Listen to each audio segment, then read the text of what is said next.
नमस्कार विद्यार्थी मित्रों, न्यू श्रद्धानी यूट्यूब चैनल पर आप सर्वे विद्यार्थी मित्रों फरी एक वखत हार्दिक स्वागत है।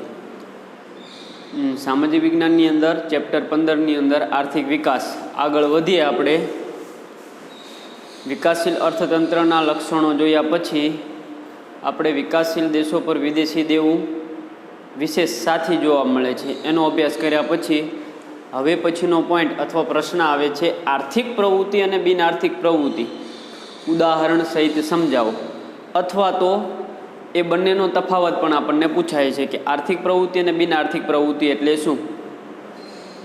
हवे पहेला आपणे आर्थिक प्रवृत्ति विषे अभ्यास करीए तो आर्थिक प्रवृत्ति एटले एवी प्रवृत्ति कि जे प्रवृत्ति आवक मेळववाना अथवा तो खर्च करवाना हेतुथी करवामां आवती होय।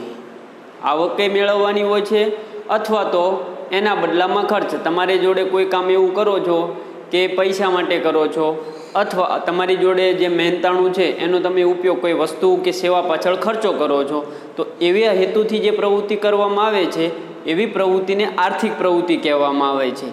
दाखला तरीके खेडूत छे ए खेतरनी अंदर काम करे छे तो ए शा माटे काम करे छे तो एनी अंदरथी खेतीमांथी एने आवक मेळववानी छे, कुटुंबनुं अने पोतानुं रोजगार चलाववानो छे, जीवन जरूरियाती वस्तुओ एनी अंदरथी उद्भव छे एटला माटे एनी अंदर काम करे छे।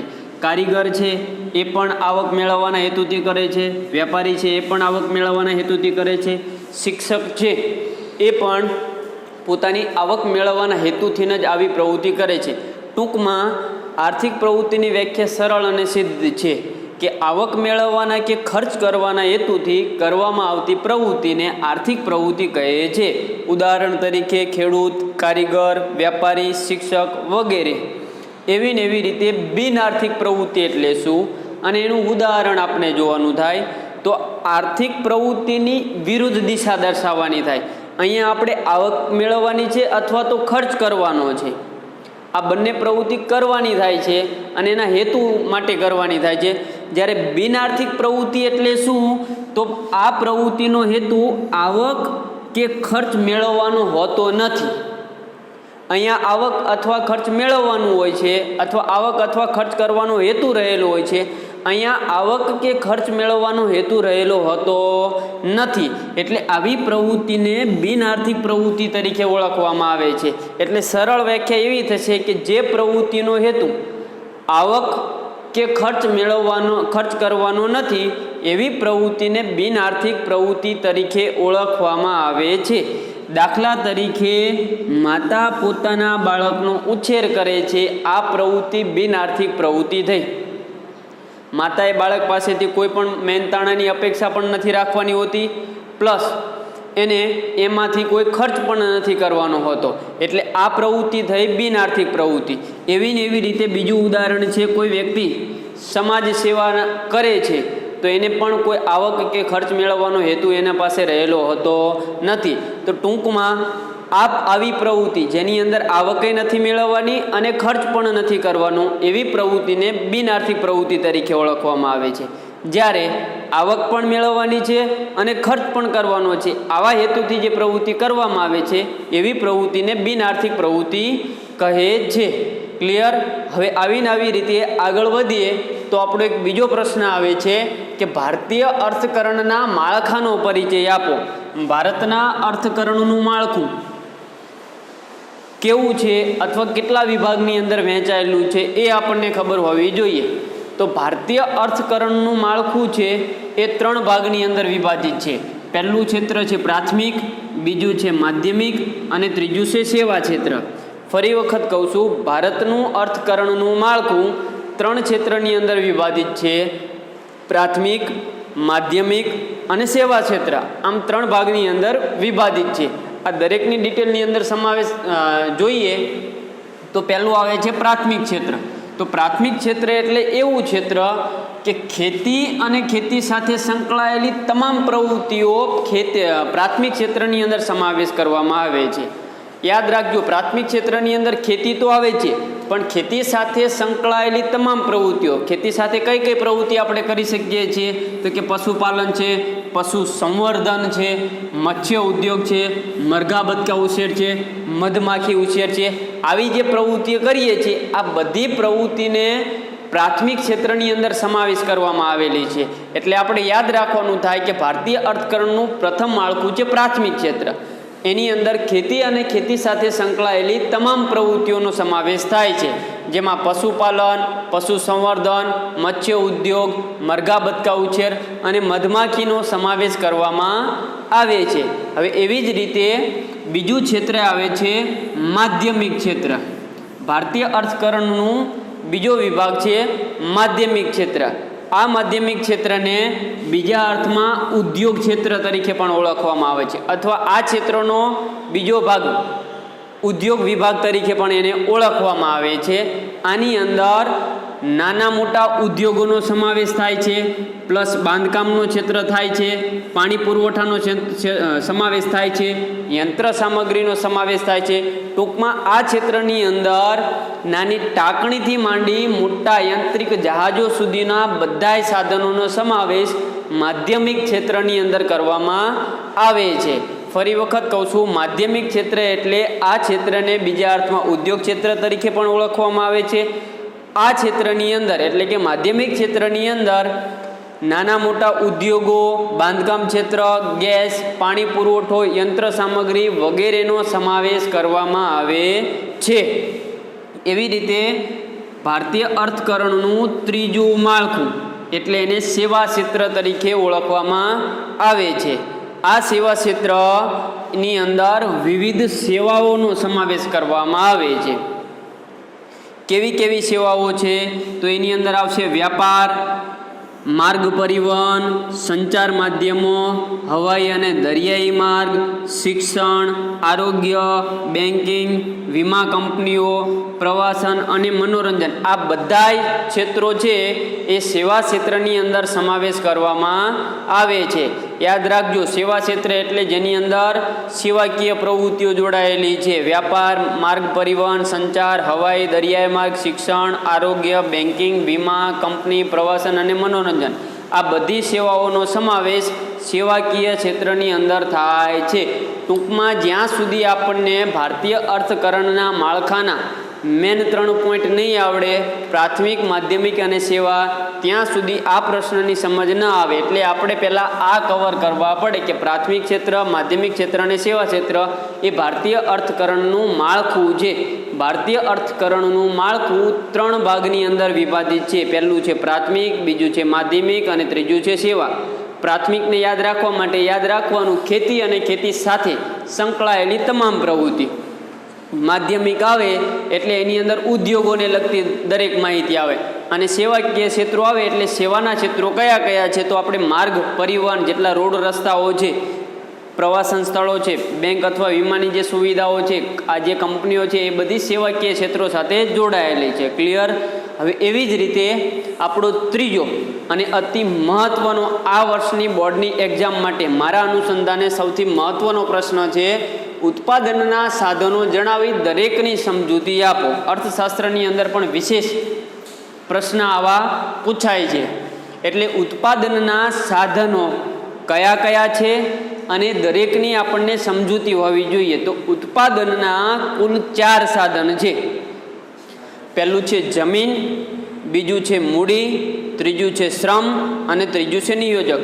કોઈ પણ દેશને કોઈ પણ વસ્તુનું ઉત્પાદન કે સેવાઓનું ઉત્પાદન કરવું હોય તો એના માટે આ 4 સાધનો આવશ્યક હોવા જરૂરી છે. દેશ, વ્યક્તિ કે ગમે તે હોય, ઉત્પાદન માટે આ 4 સાધન આવશ્યક છે. હવે આ અર્થશાસ્ત્રની પરિભાષામાં એને સમજવાના છે. તો જમીન, પહેલો ભાગ છે જમીન. ઉત્પાદનનું પહેલું સાધન છે જમીન. તો સરળ ભાષાની અંદર આપણે એવું વ્યાખ્યા આવે છે, 8 થી 9 આપણે જ્યાં સુધી જમીન વિશે અભ્યાસ કર્યો છે ત્યાં સુધી આપણને એવું જ દેખાણું અથવા એવું જ આપણને અંડરલાઈન કરવામાં આવી છે કે ભાઈ જમીન એટલે પૃથ્વીના પોપડા પરનું પાતળું સ્તર, જેને આપણે જમીન કહીએ છીએ, જે આપણે પ્રકરણ 8ની અંદર પણ અભ્યાસ કરી ગયા છીએ. પણ એની અંદર ખેતીને સંલગ્ન માહિતી હતી, જમીનને સંલગ્ન માહિતી હતી, એટલે અલગ વ્યાખ્યા હતી. અને સરળ ભાષામાં પણ આપણે જમીન એટલે પૃથ્વીના પોપડા પરનું પાતળું પડ એવું જ કહીએ છીએ.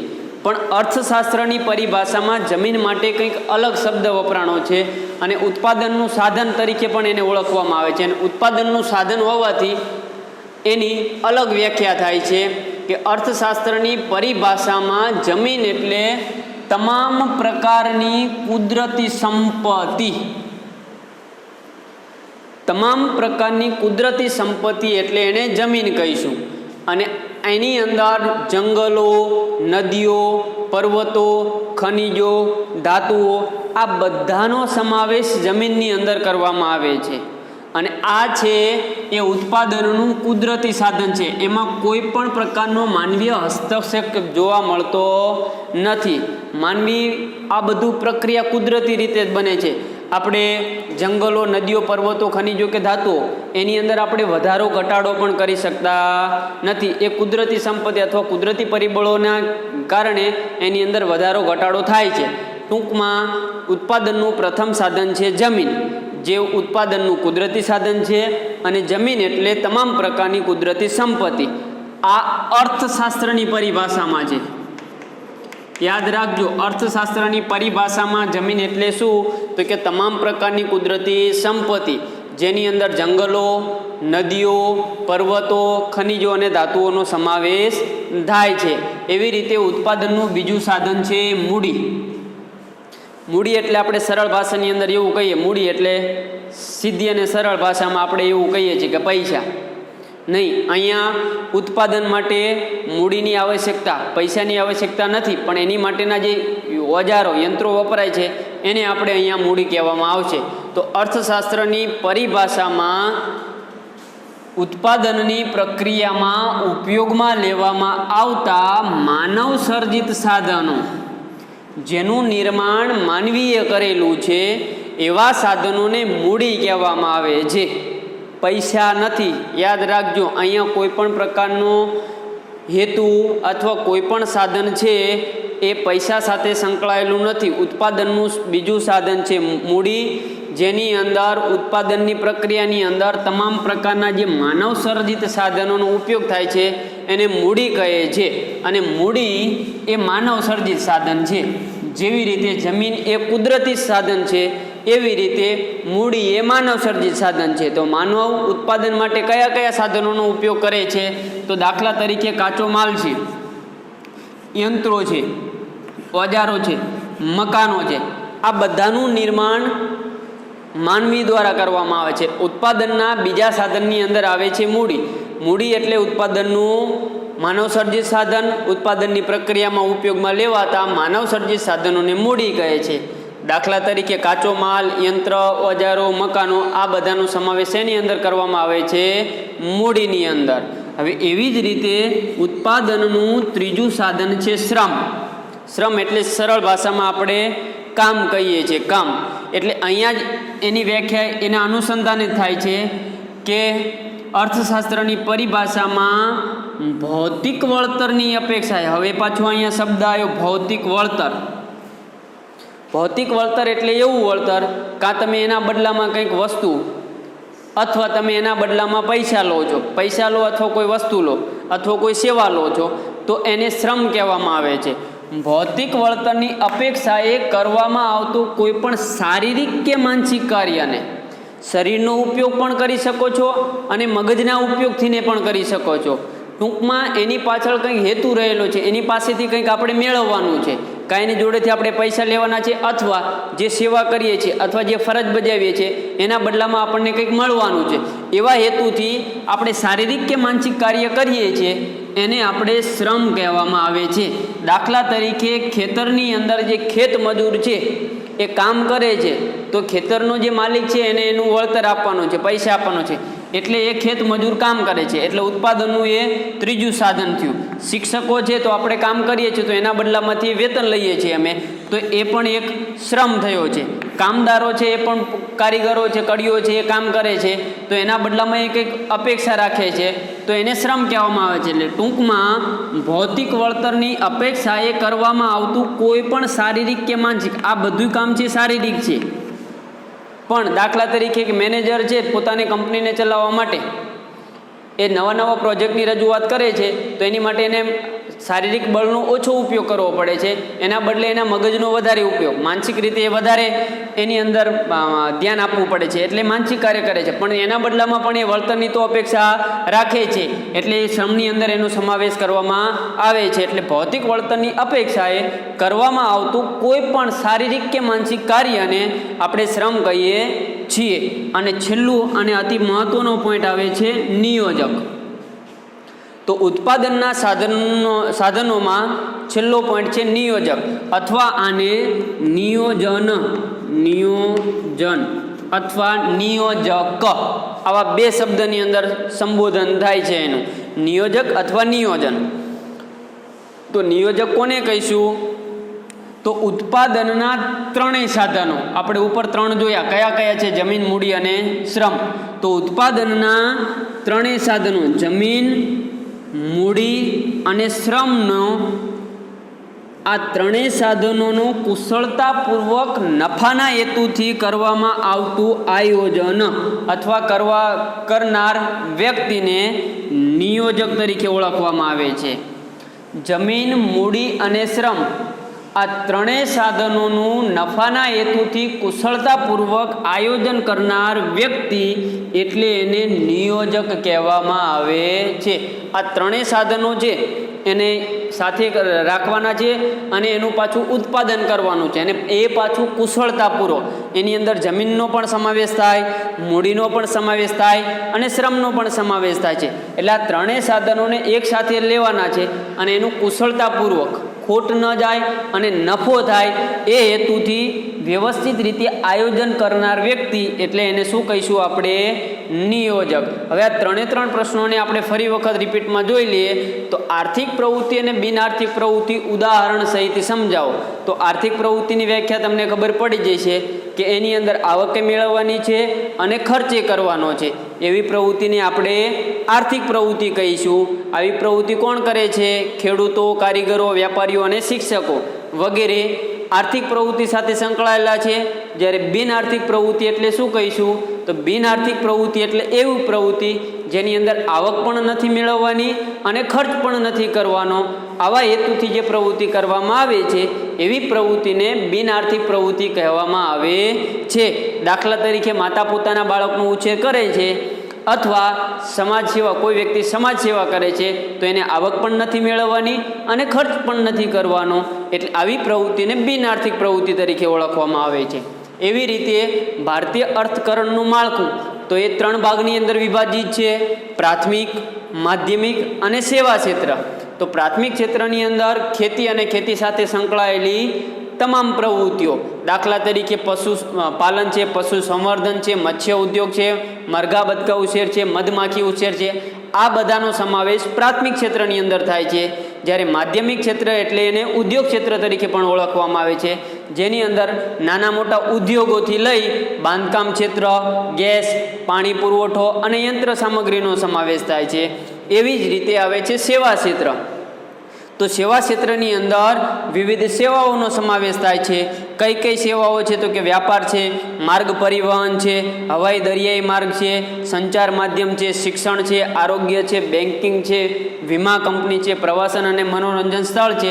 આ બધાનો સમાવેશ એની અંદર થશે, સેવા ક્ષેત્રની અંદર. અને હવે છેલ્લો પોઈન્ટ આવે છે ઉત્પાદનના સાધનો અને તેની ફાળવણી. તો ઉત્પાદનના સાધનો 4 છે: જમીન, મૂડી, શ્રમ અને નિયોજક. જમીન એટલે અર્થશાસ્ત્રની પરિભાષામાં આપણે દર્શાવવાની છે, સાદા અર્થમાં નથી કહેવાનું. એટલે જમીન એટલે અર્થશાસ્ત્રની પરિભાષામાં તમામ પ્રકારની કુદરતી સંપત્તિ એને જમીન કહીશું, જેની અંદર નદીઓ, પર્વતો, ખનિજો અને ધાતુઓનો સમાવેશ થાય છે. આ કુદરતી સંસાધન છે. એવી રીતે મૂડી, તો મૂડી એ ઉત્પાદનનું માનવસર્જિત સાધન છે. એની અંદર ઉત્પાદનની પ્રક્રિયામાં ઉપયોગમાં લેવાતા તમામ પ્રકારના માનવસર્જિત સાધનોનો સમાવેશ થાય છે. દાખલા તરીકે કાચો માલ, યંત્રો, ઓજારો અને મકાનોનો સમાવેશ થાય છે. એવી રીતે શ્રમ, તો શ્રમ એટલે ભૌતિક વળતરની અપેક્ષાએ કરવામાં આવતો કોઈ પણ શારીરિક કે માનસિક કાર્યને આપણે શ્રમ કહીશું. અને આની અંદર શ્રમ એ ઉત્પાદનનું સજીવ સાધન છે. આ યાદ રાખજો. આ કુદરતી છે, આ માનવ સર્જિત છે, જ્યારે શ્રમ એ કેવું છે? સજીવ સાધન છે. એની અંદર ખેતમજૂરો, શિક્ષકો અને કારીગરો આ બધા વ્યક્તિઓ શ્રમ સાથે જોડાયેલા છે, એ સજીવ સાધન છે. જ્યારે નિયોજક એટલે શું કહીશું? તો કે ઉત્પાદનના ત્રણેય સાધનો જમીન, મૂડી અને શ્રમ એનું કુશળતાપૂર્વક નફાના હેતુથી આયોજન કરે છે, એવા વ્યક્તિને આપણે નિયોજક અથવા નિયોજન કહીશું. ક્લિયર?